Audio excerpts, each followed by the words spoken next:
चलो भाई देखो अब मैं क्या करता हूँ. Many of the JNTUH students have doubts in their mind that JNTUH is all about backlogs and exams, but no, it's about enjoyment, it's about getting new experiences and explorations. The only thing you do while writing your exams and get backlogs is not knowing how to write the exam. तो साला ये दुख का खत्म नहीं होता बे. And in this video, your every doubt will get cleared and you will be able to attend the exam so nicely that in every exam you will cross the mark of 40. Tension नहीं लेने का, अपुन है ना. So today I will be sharing my experiences with you so that even you get that marks and you can enjoy the college life. So let's get started. So hey guys, welcome back to the JNTUH Explainer, and I am back with a new video and with a very fresh topic. अबे जल्दी बोल, कल सुबह पनवेल निकलना है. So before starting my video, I would like to show a sample booklet which you get while writing your JNTUH examination. This is my college assignment book, but this is the exact book you will get while writing your exams. Except the things the invigilator asks you to write, you shouldn't write anything on your OMR sheet. From the very next page, you have to start writing your answers. And when I say answers, that are not a long paragraphs. JNTUH is not only exploring the colleges, it's about exploring yourselves and how interestingly you write your answers. That are the interesting marks you will get at the end. I have also seen that student who has attempted every question and he has gone till 32 pages has failed in the examination, and I have also seen some of the students who have written just 14 to 15 papers and getting above 40 marks. So that's a skill you have to get from the very first semester of yours, and today I'll be teaching that. तो चलिए शुरू करते हैं. So this is how our answer booklet looks in the examination center, and this is similar to my college assignment book. So here instead of Spurti Engineering College, you will be having JNTUH logo and name. Here you will be having your personal details printed, where you have to check thoroughly that you are writing the correct examination and correct on the correct date. And here there will be two boxes printed where you have to keep your signature here with the correct like present date, and here the invigilator signs. And two more things which you have to do is writing the question like subject code here and here with the last page number which you have written. If you are like finished your examination in 20 papers, you have to write 20 here, and if you like if you have written the examination to your last page, you have to write the last page here. So let's have a look. And one more main thing, you will be having like some cutout here which you have to cut, and you have to give that to your invigilator at the end of your exam. If I remove this page, I will be having 32 papers which I have to like fit in all my questions. If I am attending all the questions from first to last, I shouldn't give more than like 2.5 papers to one answer.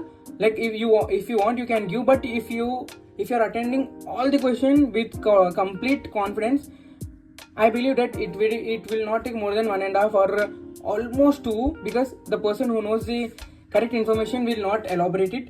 And here I have written some normal mock answer for you. This is a question which is asked in every year in engineering chemistry. So the question I have chosen here is explain potable water, its characteristics and methods of purification with a neat diagram. So guys, the method I follow while writing my examination is 3DE. Means you have to write 3 D's and 1 E, and in the 3DE, the first comes the definition. If you see here, the first comes the definition which carries at least 2 marks. Then come the description, like describing your answer, which will take up to 4 to 5 marks. It's according to your description skills. Then comes the diagram. In JNTUH, drawing diagrams gives you a hold on your exam. Sometimes even the diagram can give you marks instead of the description part. Then comes the example, which may be real time or like according to your situation. So rule number 1, always start with the definition, and here I don't have any word which I can define. That's the reason I have thought of explaining the main word, which is potable water. So if you don't know anything about the main word in the question, don't go directly to characteristics. Always start with something writing about the question's main word. here that's the reason I have chosen to write something about the potable water. After writing the potable water, what are the things which are like defining the main word? Draw a diagram about it. Here I have written some points about potable water. That's the reason I have chosen a boy drinking water, because potable water is a water that is safe for human consumption. When it comes to human consumption, drinking is the best example. That's the reason I have chosen a boy drinking water. Here I am getting 2 marks, and here maybe if there are 2D drawings, they will consider accordingly. Next, need for potable water. If there is some importance, then it will definitely have its needs. That's the reason I have written the needs of the potable water. Like I am justifying my main word in the question. Next comes the characteristics. Guys, always never start writing the list of words and directly like explaining them. First write them in consecutive order, then let's discuss about characteristics in brief respectively. He directly reads all these characteristics and he will give you marks accordingly, because there are huge number of answer booklets which he have to correct, and he can't go line by line checking your answer. By writing this, it shows your confidence and it shows the hold of that question in your mind to the invigilator. Explain them by using drawings, because the main thing which can attract an invigilator, like I have always been doing that from my first sem to the till I am in my 7th sem, drawing. Everywhere I get a chance, I draw everything, and don't think like is it necessary or is it worth. Always go for drawing. And last one, real life examples.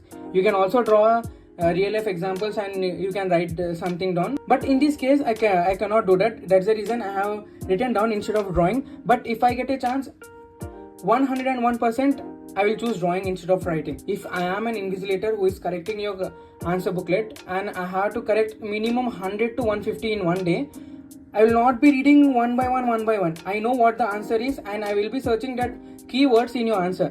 If that keywords are found in a drawing or drawing way, I will be more effective. The answer looks more effective, and I will be like, oh wow, he has a very great hold in the answer, and I will be gifting the marks easily rather than checking every point.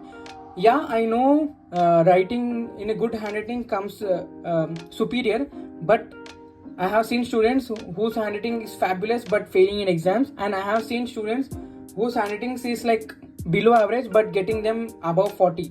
So guys, this is a video which I wanted to do from a long time, and I have been getting so many requests to do this video, and today I finally did it.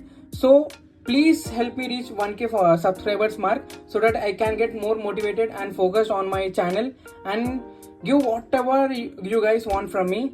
And from your super senior, it's bye. Let's meet in the next video.